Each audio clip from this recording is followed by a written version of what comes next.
ఇప్పుడే country delight app ని download చేసుకోండి. Download the country delight app now. ఇప్పుడు అమ్మ చనిపోయిన తర్వాత నాన్న అయితే ఇంకా పాపం చాలా లోన్లీనెస్ ఫీల్ అయ్యారు కదా. అదొక పాయింట్. మరి నాన్నతో కలిసి ఉండటమో లేకపోతే నాన్న మీ దగ్గరకు తీసుకెళ్ళటమో, ఎందుకంటే ఆపర్చునిటీస్ కూడా పెద్దగా లేవు ఆయనకి చెప్పాలంటే. ఇప్పుడు శాంతి నివాసం తర్వాత ఏదో 2-3 సీరియల్స్ తీశారు, ఏదో వెంగమాంబ అని సినిమాలు ఏంటో చేశారు, చిన్న చిన్నవి తాత రోల్స్ ఇవన్నీ చేశారు.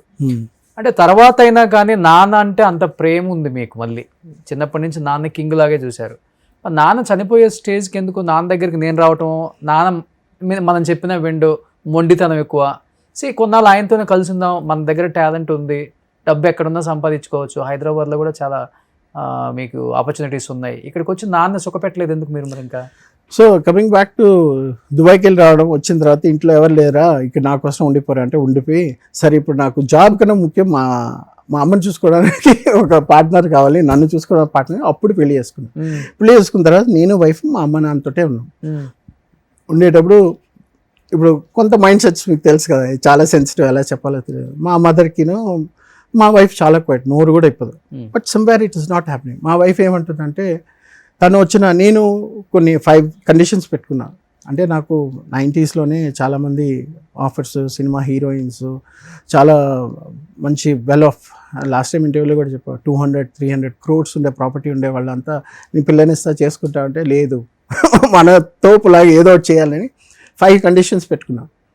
అమ్మాయి పేద అమ్మాయి ఉండాలి, అమ్మాయి గ్రాడ్యుయేట్ అయి ఉండాలి, అందంగా తెల్లగా ఉండాలి. ఏంటంటే నేను నల్లగా ఉంటాయి కాబట్టి కొంచెం తెల్లగా ఉండే అమ్మాయి అంటే పుట్టబోయే పిల్లలు అందంగా ఉంటారు. ప్లస్ పేదింటి అమ్మాయి అయితే నాదే డబ్బులు ఉంది, నేను ఒక అమ్మాయికి సొసైటీలో అందరూ చూసుకోకపోయినా ఒక లైఫ్, ఒక ఫ్యామిలీ నేను చూసుకోవాలని. నెక్స్ట్ 3వది గ్రాడ్యుయేట్ అయి ఉండాలి. పిల్లల్ని చదివించాలంటే నేను ఒక్కడనే కాదు, తను చదివించాలి. ప్లస్ మేము మా ఫ్యామిలీలో అందరికీ పెళ్ళిళ్ళు అంతా పెద్ద పెద్ద విధంగా హీరోస్, హీరోయిన్స్ అందరూ వచ్చి, సెలబ్రిటీస్ వచ్చారు. ఇలా కాకుండా మా పెద్దక్క పెళ్ళికి ఏఆర్ రెహమాన్ మ్యూజిక్ టంగ్ టంగ్ టంగ్ అని కొడుతున్నాడు ఏఆర్ రెహమాన్. సో నా పెళ్ళికి వచ్చేసరికి ఓన్లీ రిజిస్టర్ మ్యారేజ్. ఇలా కండిషన్స్ పెట్టేసరికి చాలా అమ్మని బాగా చూసుకోవాలి, నాన్న మెయిన్. నాకు అమ్మ నాన్న, నేను వైఫ్, రేపు ఇదే నా లైఫ్ కదా. అది చెప్పలేదు మీరు, అందుకనే చెప్పా. అదే మంచి వాళ్ళు చెప్పారు, ఇది నా లైఫ్, ఇది దాటి నాకు వేరేది ఎక్కువ ఏం లేదు. సో ఇలా అని చెప్పి పెళ్లి చేసుకున్నప్పుడు ఏంటంటే, అప్పుడు ఎన్టీ రామారావు గారి పర్సనల్ కెమెరామ్యాన్ ఒక ఆయన సత్యనారాయణరావు గారు అని ఉన్నారు. ఆయన కూతురు, ఒకే కూతురు, ఆ అమ్మాయిని ఇచ్చి వెతికితే షార్ట్ లిస్ట్ చేస్తే ఆ అమ్మాయి దొరికింది. తెల్లగా, అందంగా, హీరోయిన్ లాగా, చక్కగా బాగుంటుంది, ముక్కు తెల్లగా. అదే మా అబ్బాయికి కూడా ఫీచర్స్ వచ్చింది ఇప్పుడు. తను చూసి అప్పుడు మిగతా వాళ్ళంతా నో అని చెప్తే చాలామంది మా నాన్న ఎందుకు ఇంకా డబ్బులు ఇస్తాం, కట్నం ఇస్తాం, ఇల్లు ఇస్తాం, పొలాలు ఇస్తాం అంటే వాడు తిక్కలోడండి, వాడేదో సంఘ సంస్కృతిలాగా ఏదో చేసేవాళ్ళని. ఎందుకంటే ఇవన్నీ చిన్నప్పుడు మా నాన్న బాగా నూరిపోయిన వాళ్ళు. ఎలాగ ఉండాలి, మనిషి అనేవాడు ఏంటి, మగాడు అనేవాడు ఎలా ఉండాలి, ఫ్యామిలీ ఎలా ఇవన్నీ నూరిపోయారు. ప్రొద్దున మేము సెవెంత్ నాకు బాగా గుర్తు, 7th 6th ప్రొద్దున లేస్తే భగవద్గీత ఏ ఇంట్లోనే ఉంటుందా మీకు, ప్రతిరోజు భగవద్గీత లేపుతుంది. సో ఆ భగవద్గీత విని విని విని ప్రతిదానికి అర్థాలు తెలుసుకొని, అది ఇది తెలుసుకొని మేము అలా పెరిగిన తర్వాత సంఘంలో ఏదో చేయాలి. ఇంత చేసి పెళ్లి చేసుకున్న తర్వాత మా అమ్మ నాన్న దగ్గరే ఉండేటప్పుడు కొంచెం మిస్అండర్స్టాండింగ్, మా అమ్మని నాన్ని మా ఆవిడ ఎలా చూసుకోవాలి అనే రకంలో తను చూసుకోవడం లేదు. తను ఇన్ఫీరియారిటీ కాంప్లెక్స్, అయ్యో మీరు యాక్టర్, హీరో కొడుకు, యాక్టర్ కొడుకు, నేను మీకు సరిపోను, నాకు విడాకులు ఇచ్చాను, నేను వెళ్ళిపోతాను.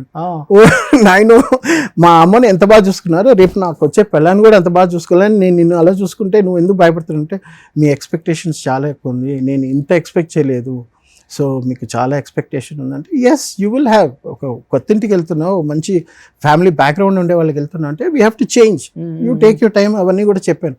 But that was not happening. మా అమ్మకు అంత హ్యాపీగా లేదు.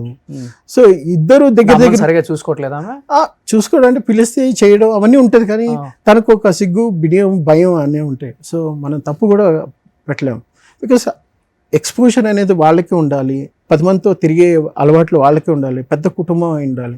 అప్పుడు వాళ్ళకి అత్తయ్య మాయన కలిసిపోయే రకం ఉంటుంది. తను కలిసిపోయే రకం కాదు. బట్ చాలా మంచిది, ఒక్క నోరే అయిపోద్ది అసలు, మూగ మనిషి ఏమో అనుకుంటారు, అంతా she very quiet, very down to earth, very simple. ఇటు సైడ్ చూస్తే అమ్మ, అటు సైడ్ చూస్తే వైఫ్, ఇటు సైడ్ చూస్తే నాన్న. ఎలాగానే నాన్న ఎవరికి చెప్పలేరు, నాన్న వెరీ నైస్, మీకు అందరికి తెలిసింది కదా. ఆయన ఒక్క మాట మా ఆయన అనురాధ తన పేరు, ఆయనే పెళ్ళైన తర్వాత పేరు మార్చాలని వాహిని అని ఆయన పేరు పెట్టింది. మా వాహిని, కాఫీ ఇస్తావా, అన్నం పెడతావా, ఇంతే. So it was a very nice family అది. అక్కడ నుండి కొంచెం పక్కనే ఉండేవాళ్ళం, కొంచెం దూరంగా ఉండేవాళ్ళం. ఉండిన తర్వాత అప్పుడు చూస్తేనేమో మాట్లాడేవాడిని, చేసేవాడిని. కానీ ఏంటంటే అప్పుడు ఆయన కొంచెం బాధ, ఇంతకాలం నా కొడుకు దగ్గర ఉన్నాడు, పెళ్లి చేసుకున్న తర్వాత దూరం అయిపోయాడని ఒక బాధ ఉండేది. ఇంకా అందరూ చెలరేగిపోయారు, కొడుకు చూసుకోవడం లేదు, చేయడం లేదు, మాట్లాడడం లేదు, అది ఇది అని. ఇంకా అంత ఇంకా ఆయన కూడా చెప్పడం కూడా నేనే చూసుకుంటున్నాను, ఎందుకంటే అబద్ధం ఊరంతా తిరిగి వస్తుంది, మంచి గడప దాటే లోపు అన్నట్టు. ఇల్లు మా అమ్మ నాన్న అపార్ట్మెంట్ ముందే షిఫ్ట్ అయిపోయి, అప్పుడు రోజు మా అమ్మ ఎంత హ్యాపీగా ఉంటుంది కదా చూడడానికి, కానీ రోజు తీసుకువెళ్ళే వాళ్ళని వచ్చారు. మా అమ్మ చనిపోయిన తర్వాత మా అమ్మ ఉండేటప్పుడు కూడా మందులు కూడా నేనే చూసుకునేవాడిని, చాలా చేసాను. హాస్పిటల్ తీసుకుని వెళ్ళి బ్లడ్, మా ఫ్రెండ్స్ని అంతా పిలిపించి బ్లడ్ కావాలంటే బ్లడ్ ఇవ్వడం, ఇన్ని చేసాం. కానీ బయట ప్రపంచానికి ఏం చేసామనేది తెలియదు. మా అమ్మ చనిపోయిన తర్వాత ఒంటరి మనిషి అయిపోతే మా నాన్నమ్మ ఒకసారి చెప్పింది, రే రంగనాథ్ ఒంటరోడు అయిపోతాడరా, వాడిని ఎలా కాపాడాలి నువ్వే చెప్పరా అని. అంటే ఏముంటుంది, నా దగ్గర నేనన్నా రావాలి, లేకపోతే నా దగ్గర అన్నా రావాలి, ఆయన ఎలాగో రారు కాబట్టి నేనే వచ్చేస్తానని ఇప్పుడు నాన్న ఇంటికి షిఫ్ట్ అయ్యాం. షిఫ్ట్ అయ్యి ఆ ఇంటి రెంట్ మా నాన్న పే చేసేవారు, భోజనాలన్నీ నేను చూసుకున్నాను. ఎవరు వచ్చినా రెంటిల్లే. ఓకే. సో అక్కడ కూడా చూడండి, తండ్రి దగ్గర ఉండి తండ్రి బాగా సంపాదిస్తున్నాడంటే ఫైన్ కదా. మా నాన్న సంపాదించింది ఏదైనా సరే నాకు ఒక ఇండివిజువాలిటీ ఉంటుంది. మా నాన్న నేను చూసుకోవాలని నాకు ప్రేమ ఉంటుంది. కాబట్టి ఆయన నేను కడతాను రా అంటే, లేదన్నా మీరు కావాలంటే రెంట్ కట్టాలి, లేకపోతే నేను అదే రెంట్ కూడా కడతాను, భోజనాలు అన్నీ నేనే చూసుకుంటాను, మీరు హ్యాపీగా ఉంటే చాలు. ఎందుకంటే భార్య చనిపోయిన తర్వాత ఇంకెవరి కోసం భర్త ఉంటాడు చెప్పండి. ఇట్ ఈస్ ద మోస్ట్, ఇప్పుడు నాకు తెలుస్తుంది కదా, ఇప్పుడు లాస్ట్ 1 year. సో అందుకనేసి అప్పుడు షిఫ్ట్ అయిపోయిన తర్వాత ప్రతిరోజు టెన్నిస్కి వెళ్ళేవాళ్ళం, లేకపోతే సాటర్డే సండే వస్తే టెన్నిస్కి వెళ్ళేవాళ్ళం. అక్కడ లాల్ బహదూర్ స్టేడియం, ఇక్కడ స్టేడియం ఉంది సైడ్ కదా, మన హిమాయత్ నగర్ సైడ్, నారాయణ. అప్పుడు సానియా మిర్జా కూడా అక్కడ వచ్చాడు. అప్పుడు ఏం చేశానంటే మా నాన్నతో పాటు వెళ్ళేవాడిని, టెన్నిస్ ఆడేవాడిని.